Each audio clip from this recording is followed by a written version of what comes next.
Hey everyone, how are we doing? This is Rashida, and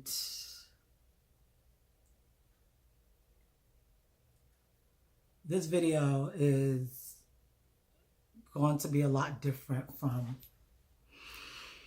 what I usually do because I'm just so disturbed. I'm so disturbed that I'm weak. I'm so disturbed that I am tired. Like, I'm even trying to breathe.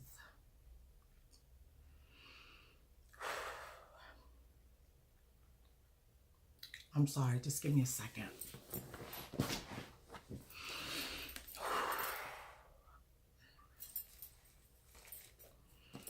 This morning as I was in the bathroom, because usually when I'm in the bathroom, I listen to motivational channels on YouTube. It just gets me going in the morning. And this morning, I don't know, my video just literally went to this particular woman, and what is her name? What's up, everybody? She's called Fly Nubian Queen, okay? She's called Fly Nubian Queen. And what I saw, the topic that I saw that made me even click on her channel to listen to what she had to talk about was, she said, ex-pastor, no longer a Christian. So I was curious to see why she was no longer a Christian and why she's an ex-pastor. I'm bringing this video out because it's long overdue. For some time now, I've been reading about, and I think, you know, I've been reading about people, why we're here, why the Black community is the way it is, why the other community are the way they are. And you know, a lot of times what's been said is what you think about, you bring about, meaning that I found out along my journey, we are spirit beings. I'm not sitting here to talk to you about what I don't know. I'm not sitting here to talk to you about what I haven't experienced. I'm sitting here to tell you a little bit about my journey and what I've actually gone through to bring me to this place where I know that I have to, you know, put this out there.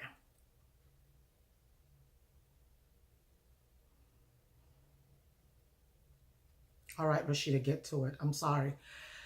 Okay, so I'm listening to this woman called Fly Nubian Queen. And she's saying all these things, and she's, you know, just cursing and all of that. And she's talking about, you know, how she doesn't believe in the Bible and all this good stuff. And the reason why I literally had to come out and speak is because no one else is speaking. And I know that when so-called Christians, we sit down and we do nothing, while people that are speaking negative are weaning our children over. And we that we call ourselves saved, sanctified, loving the Lord, we're not on social media because we do not want anything to blemish us or to mess us up in any kind of way. So we stay away from social media. The social media that you're staying away from is what's teaching and educating your children. So when we stay away from social media, but then we are having children problems. Children are using drugs. Children are they're being bullied in school. You have no answer for that. Children are committing suicide. You have no answer for that. Children want to go and start sleeping around with other sexual, the same sex. You have no answer for that. But you're staying away from social media because you don't want it to blemish you, or you don't want it to, I don't know. A couple of months ago, I called a friend of mine and I said, I want a couple of people that we can come together and we can literally bomb social media. Whether it be Facebook, whether it be Instagram, Twitter, we will go on there and talk about who God is. So when people are out there preaching, there is a God, but he is not this. There is a God, but he will not allow this. There is a higher power, but it's not Christianity. And our children are listening to these things. Mothers, y'all need to get out. Y'all need to be about the business of our Father. Things just don't happen. Actions will cause a reaction. There's something that is called karma. Whatever you give to the universe, you will get back.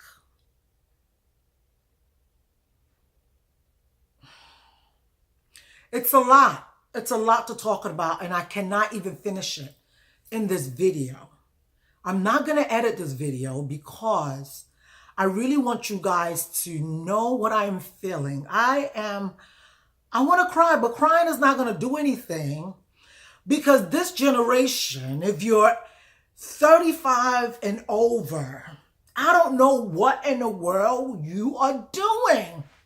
The enemy got you so busy that all you're doing is, I'm working to pay my bills. I'm working to pay my bills. While the next generation are going to be killing themselves because they are looking for truth. And you're working to pay your bills. And then at the end of the day, your child kills himself or kills herself. How's that bill looking? How's your life now looking? Do you now feel guilty for what you should have done that you didn't do? But I'm not going to blame anybody, because what you don't know, you just don't know. But we're speaking. And Rashida's going to continue to speak. And no one is going to stop me from speaking. Because now I really feel that I've truly found my calling, which is to teach, coach, mentor.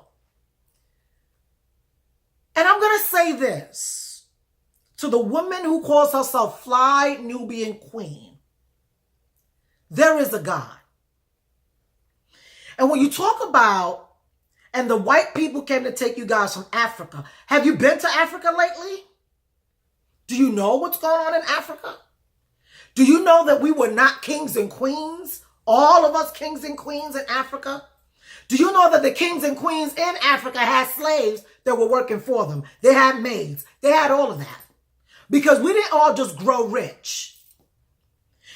In the beginning, in those days in Africa, some people they had lands. Loads of lands. So if you were one of the unfortunate ones that did not have land, meaning that you did not have money, you were not wealthy, then you work in my land in order for me to feed you and your family. Now, white people came and they took some of the Africans. Mind you, it's the Africans that sold the Africans. The white people just didn't come and just say, I'm here. No. They got some Africans. Greedy. And they gave them an exchange. I'll give you this if you give me some of y'all's. I'll do this if you. So That's one thing. So yeah, they brought us all. They brought your ancestors all here, and your ancestors suffered. They slaved.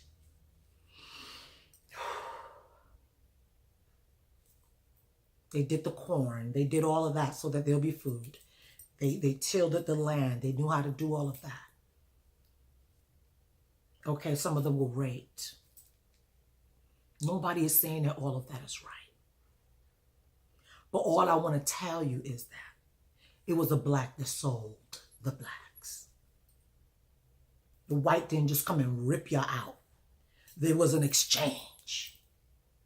Because if that black person seen a white man, he could have gotten all of his crew and his gang to kill him. But no, even though they didn't even understand each other's language, let's just say they didn't understand each other's language, but they understood exchange. They exchanged. White people gave them some stuff. Black people gave them what they had, which was their family members. Okay, we all came to either Europe, America, or whatever. We're here now. We're here now. Okay? And if you still go to Africa, and if you go to the embassies, you will see people lined up, thousands of them, to still get out of Africa. Because you know why? A lot of people are still suffering. A lot of people are still going through the most. And this is African on Africans. This is Africans that are suffering their own. Because you see, in Africa, we're rich in resources, but we don't know what to do with it. And the people that know what to do with the resources that we have, they came and asked us how much do we want for the resources that we have. And we gave a stupid number out there. Why? Because we weren't thinking about everybody else, but we were just thinking about our own. So the white man came to Africa, wanted some of our resources, and we sold it for peanuts. The same black Africans sold it for peanuts, and we kept it. Instead of using it to build, using it to do great things in our land, we kept it. Me, my husband, my family. I'm flying jets around. I'm flying planes around. I'm living in billion-dollar houses. I have exchange. I mean, that's by the wayside. So when African Americans, when you guys are on your YouTube channel and you want to talk about Africa, please don't. Because you need to go to Africa to see what Africans are doing to their Africans. I'm Nigerian. I go to Nigeria. And just because I grew up here and I go back home, I'm not treated the same way.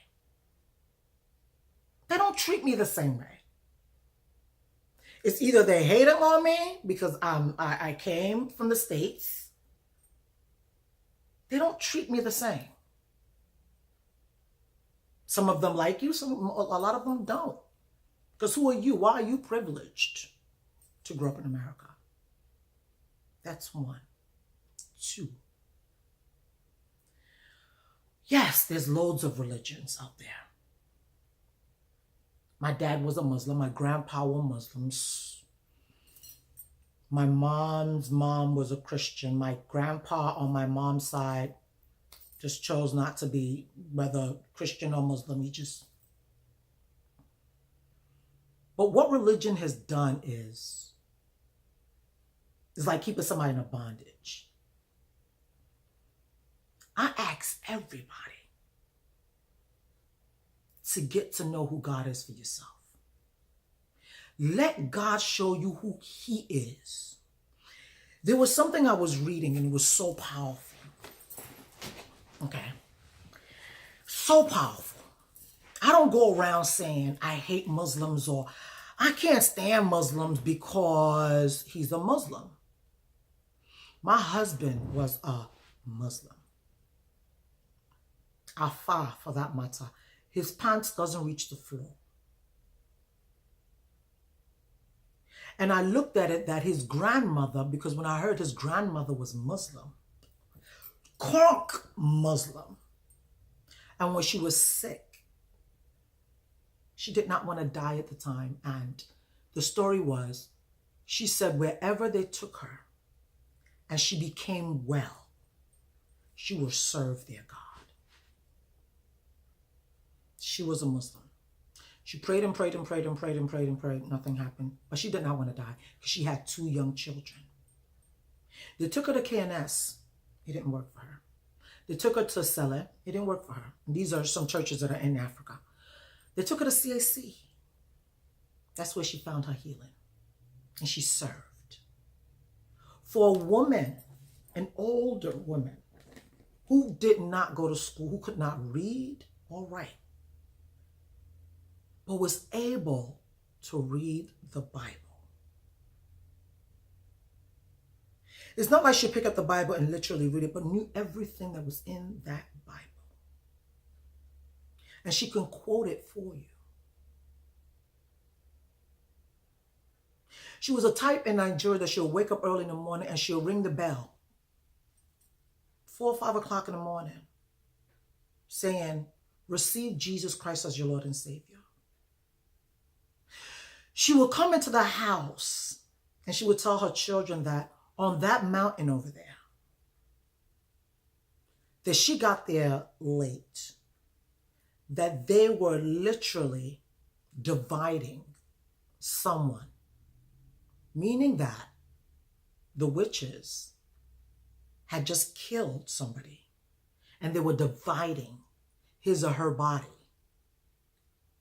either to eat, to do whatever they want to do with. I first of all want to take this time to really thank God. After thanking God, I thank my parents for allowing me at such a young age to go to Nigeria. Because I would have thought that growing up in this country, this was it. They allowed me to go to Nigeria. Going to Nigeria at the age of 14, I was at boarding school. While I was in that boarding school, and I'm sorry, because I'm going to be going in and out, back and forth from different things, because I want you guys to get it. So at the age of 14, I'm in boarding school. But thank God for the word that says, teach a child which way to go. And when that child become older, he or she will not depart from it. I say that because all of my days when I was younger, my parents always had us in church. Always in church. Sundays, Wednesdays, Fridays, sometimes Thursdays, always in church. So I knew of God. I knew that Jesus saves. I knew that prayer works. So when I was in boarding school, I went to a Catholic boarding school. And when I was in boarding school, I would hear about witches. Like, what's that? The only thing I knew about witches in America was Halloween. They wear black, they fly on brooms. That was it. But I was literally in dorms with witches. And I still, at that time, didn't understand what that was. Until an amazing day when we were sleeping in boarding school. And this particular girl, now I would say she was really OCD. Everything was perfect. Her skin was no scratch.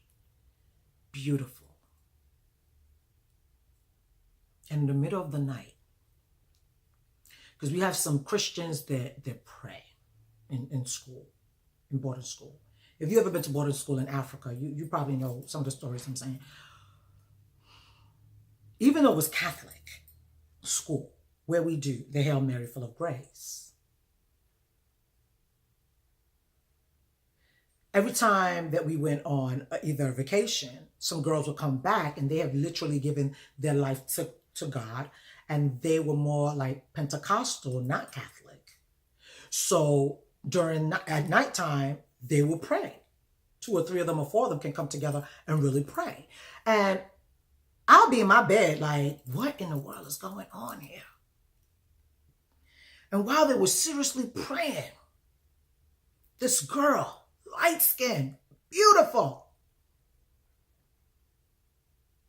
jumped up out of her bed and screamed, "Stop! Stop!" And she was just going at it. And she was doing that to the girls that were praying. And they would not stop. And they said they would not stop because they noticed that at nighttime they sensed a spirit. There was not the spirit of the living God. That was going around in their dorms. They were not allowing them to sleep. That was trying to recruit them at night. When I heard this, I was like, what? I'm from America. We don't hear these things. But when I saw the girls shaking at these girls that were praying, though I knew of God and believed in God, my whole belief went to a whole nother level.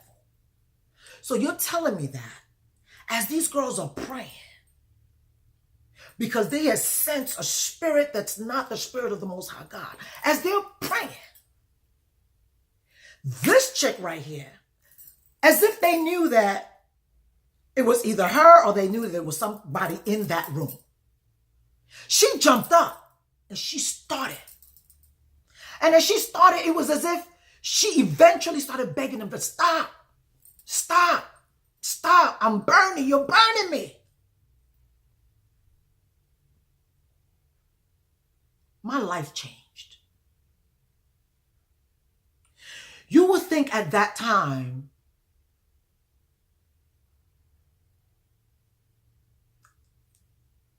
my life changed. I didn't give my life to Christ even then, like to say become born again, because I really still didn't understand what that meant. It was Catholic church. And all we did was Hail Mary, full of grace. But when I started now hanging around with these girls that were praying, they have some times where we have they have like this prayer meeting. And Sister Patricia had no idea that they were having such a prayer meeting on in some of the areas in the dorm. So they'll have these prayer meetings, and that was the first time I started hearing someone speak in tongues. I've never heard that before. So they were speaking they were speaking in a different language. They were speaking and speaking. I knew that this one would be speaking differently, that one would be speaking differently. And I sensed the spirit of the Most High God. It was such an amazing feeling. Now, what happened to the girl is what I'm getting from my head. What happened to the girl that was shaking? And after she told them to stop, after she said it was too much blood, I mean, it was too much, it was too painful for her. After, she was burning, they were burning her and all of that. The next day, the girls that were praying literally got in trouble. Why would they get in trouble? Why? They got in trouble. That girl that was literally saying fire, it was, they were burning her. She eventually had to go home because she became so sick. She was so sick. So weak, so sick. So she had to go home. Her parents came and got her. And these three girls that were praying now got in trouble because it's a Catholic school. It's not Pentecostal school. You don't disturb other girls when it's light out and it's time for y'all to sleep. They weren't disturbing me. They were praying. Did the girl end up coming back to the school? Yes, she came back the following semester. And it was almost like, whoa. But what they did is that they no longer put her in our dorm. They put her in another dorm room. I say all of that to say there's a God. There's good spirits and there's bad spirits. And I say all of that to also say, as a parent, I've done some things in my life. Not all of it am I so proud of. But I have children, 3 children. And whatever I want them to know is what I want them to know. Whatever I choose for them to know about me is what they will know. You see, this Bible is not enough for God to put all of who he is, all of the years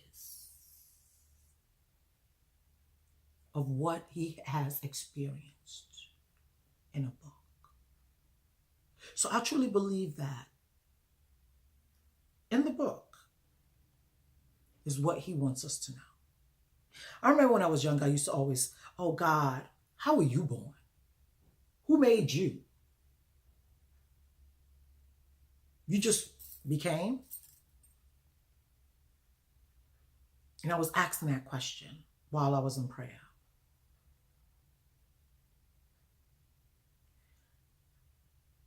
And the Spirit was like, it would be too much for me to fathom. It would be too much for me to understand.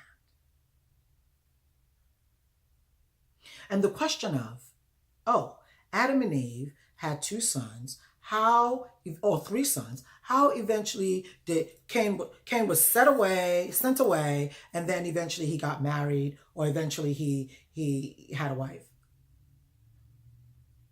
I wondered that too. But you know what? I would get all of that answer when I do die and I get to heaven. You see, our days on earth, it's so short that I refuse to use my years to wonder about what I can't get answers to and die. And they get to heaven and get the answer. How can I come back down and fix everything that I've so wasted time on thinking about this and thinking about that?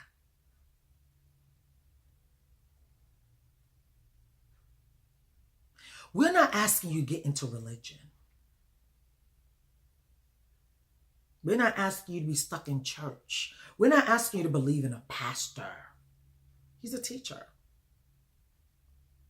Some people use their pastors as if their pastor is their God, because that's the God you see. He's a teacher. Many of us have been given so many gifts. Read the Bible. We have so many gifts. Some to teach, some to prophesy. Some people are just very, very hospitable. We have so many gifts. But there's a reading that I wanted to read from the Bible. And I want to read it from the Bible because it may be somewhere in the Quran. I don't know how to read a Quran unless I have an English Quran, which I'll tell you another story about that, because I did ask my husband to get me an English Quran because I wanted to understand why is it exactly that they do not reference Jesus. And they said that they do reference Jesus, but they reference him in the Quran as a prophet of God, but not the Son of God, because God is too big. He the most omniscient God. He's too big to decide to have a child with a human being. He's too big.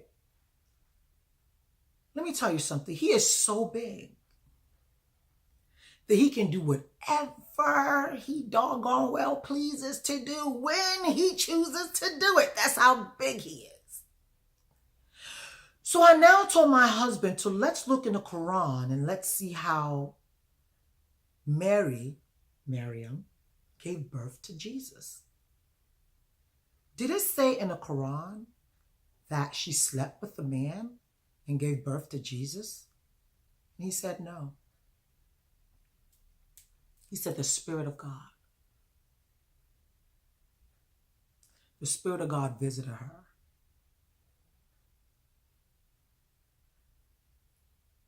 And she gave birth to Jesus, who is called Isa. I know Isa. We call him Prophet Isa. So who is he to God? And check this out.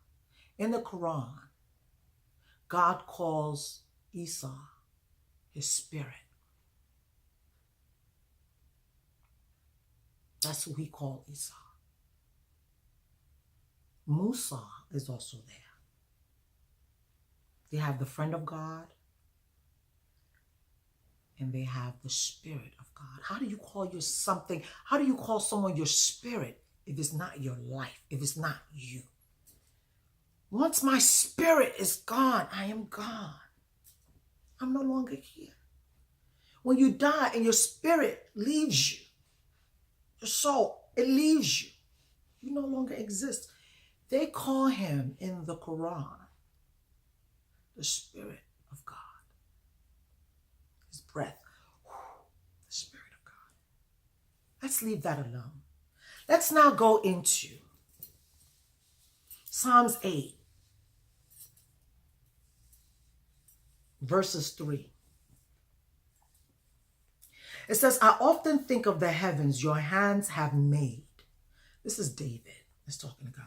I often think of the heavens your hands have made, and of the moon and stars that God has made, that he put in place. Because when people come together and start speaking these things that they know nothing about, it gets me so wind up, because you are giving information that's not beneficial to the next generation. If you can't say anything good, say nothing. But if you have something good to say, say it. Because all this confusion, it's not benefiting the next. It's not even benefiting this generation. People so confused. God has given us fingers, and our fingers are not the same. If you look at my eyes closely, there's one of my eyes that's not even looking at the right place. We are not the same. God made us in all different colors, flavors, everything. He's the potter. We're the clay. He can do whatever. You cannot know more than your master. He created us. Us. It's like your children at the age of when they hit that age, teenage, they just feel like they know everything. And as a mother, you look at them like, you know what? I need to pray for you. I was there. When I turned 13, I thought my mom was speaking French and I was speaking Spanish. I didn't hear a word she was saying because my friends were so much more important. That spirit of being a teenager, it's a spirit. The spirit. I thought I knew everything. I can live my mind. I can do this. I can do that. I ain't got to. We do all of that. Yeah? What about my son, who's by the age of 9, he knew every fast car that was out there. And he literally said, Mom, when I turn 16, can you get me a Lamborghini or a Ferrari? Really, Rashida? Give you a Ferrari at the age of 16? I'm literally giving you the key to your death. That's what I'm doing.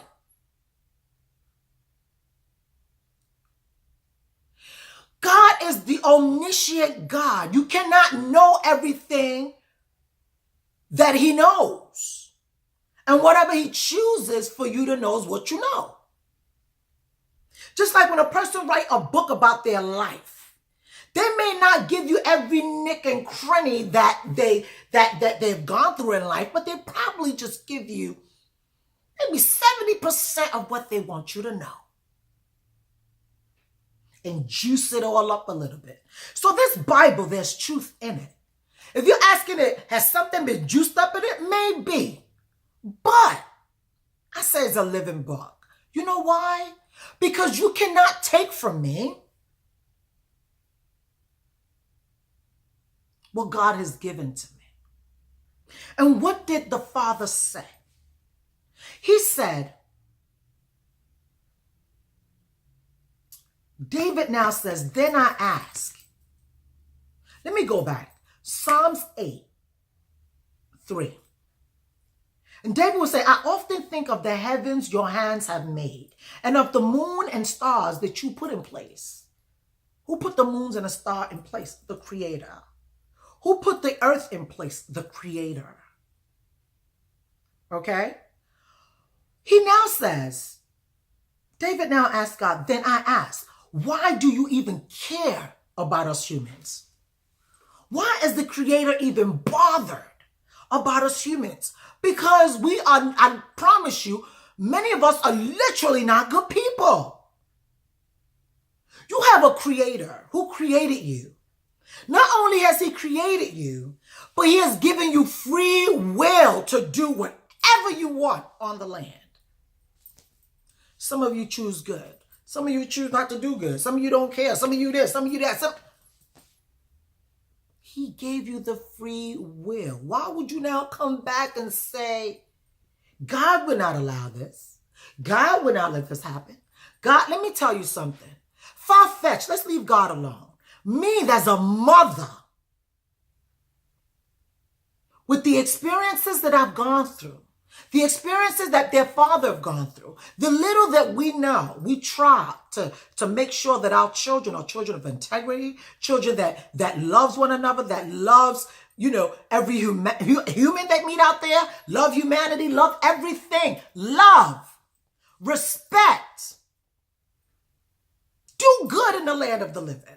We're trying as much as possible to teach and educate our children for today's age. I ain't talking to them about 2,000 years ago, 7,000 years. That ain't my problem.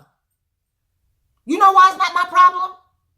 Because me thinking about what happened 7,000 years ago, what is that going to do for my future now? What is that going to do? How is that going to pay my bills? How is that going to take care of my children? How is that supposed to make them into a better person, if not an angry person? What am I showing them? The white people took black people out of Africa, so therefore, okay, you're free now. How come your brain is still enslaved? You're free now. I'm not going to go to that just yet. Let me go back to being a parent. Being a parent. If I tell my children, don't do this, I teach them, don't do this. This is not good. This is not appropriate. This is not the way to do it. This is not. That's the rules in my home. This is what I want you to do. This is not right. This is not appropriate. This is not the way you do this. Okay, why, Mom? Because you know what? Many people have done it this way. This is where they've ended. Many people have done it the other way. This is where they've ended. So it's up to you where you want to end. As your mother, I want you to end up on the good side. I don't want you to end up here. But then again, as a mother, I can only do as much as I can. It's up to you now as a child to say, you know what? I'm not going to do it this way. I'm going to do it this way. Okay? So if my child now that is grown, age 18, gone to college, out of college now chooses to go the other way, am I going to kill myself? The child is old enough now. You're in your 20s. Literally, in America, you are an adult. I can just now pray for you. So God, our Heavenly Father, who is all loving, all kind, all amazing. But then let me tell you something. Don't get him upset. He's God. He can do whatever. I'm in my house now. My parents can't tell me what to do up in my crib. You understand what I'm saying? It's either for me to choose bad or to choose good, but I'm doing it in my crib. My parents come to my house and they respect the rules and regulation in my home. And what's the rules? We ain't got them kind of rules where, oh, mommy, you cannot go to the kitchen. Daddy, you cannot use the toilet. Ain't them kind. No. They respect my home by respecting me and my husband. You know, in which way? They get up, they pray for us, they come sit down. Sometimes, my mom will go to the kitchen and cook for her husband or cook for the family. Or we're just a happy-go-lucky family. Because I grew up with my parents. I knew what their expectations were. And then when I'm here, they're in my house now, it's still the same thing. Because I grew up under their leadership, so I know exactly, I'm coming from their leadership. So when I come to my home, I saw my mom cooking for daddy in the morning and cooking for the kids. So when I'm in my home, I get up in the morning, I cook for my kids and I cook for my family. Is what I know to do. Teach a child which way to go when they grow up. They will not depart from it. That's just what it is. Hopefully they will not depart from it. But you've been given free will. So your free will says you can choose to do this or do that. It's your free will. But whatever it is you choose to do, please know that the consequences will come your way. So let me let you know who we are in a nutshell. Because Miss Fly Nubian Queen, you were saying that we are creators. Yes, we are. You're right about that. You're so right about that. But let me tell you something. It says, why do God even care about us humans so much? He could choose to wipe us all out. Why? Because he created us in his own image. Why will I create something in another kind of image? Why will I be a human being giving birth to dogs? Like an actual dog. So when God said he gave birth or he created us in his own image, this is what he looks like. Let me take it further a little bit. God created Adam. He said, let us create man in our own image. Okay, let us create man in our own image. And they created man in their own image. And God created us in his own image. His image was a man, but a man that has life in him. Because he didn't just create Adam and say, okay, now let's go figure out, where we're going to get the woman from. No, he created Adam in his own image. And he took the woman out of Adam. Put him in deep sleep. And he took the rib from Adam. We came out of man. We came out of man. I hope y'all getting this, because I'm even sweating. We came out of man. Without the man, there's no seed to put inside of us. Without the seed, there's no baby for us to carry. We came out of man.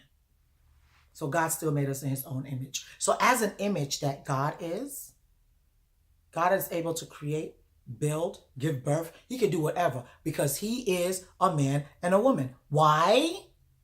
How? He made Adam in his own image, and he took the rib out of Adam and created a what? What did Adam name what God had brought to him? He said, you are a womb man. A man without a womb. I mean, a man with a womb. Out of me. You came out of me. You're a man.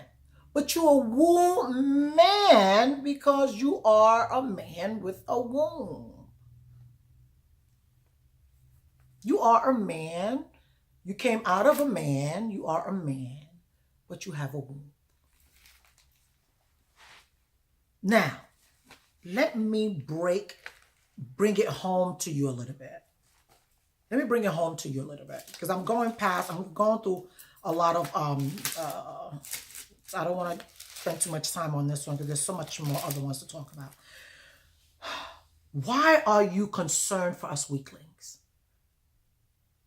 Is what David was asking God.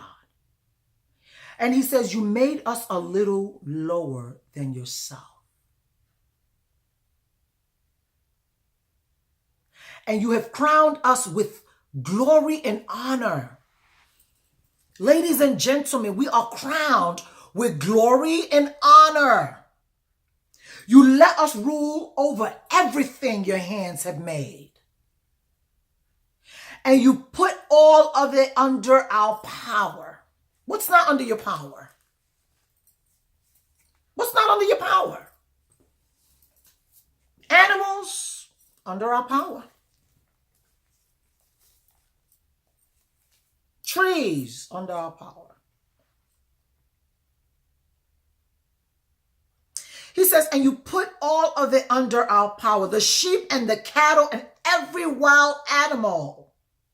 The birds in the sky, the fish in the sea, and all ocean creatures. Our Lord and ruler, your name is wonderful everywhere on earth. He made us just a little lower than himself. Didn't you hear what you think about, you bring about? If you think about sickness long enough, you're going to get sick. If you think about beautiful things long enough, you'll see beautiful things. Whatever you call into your life is that makes you what? A small g God.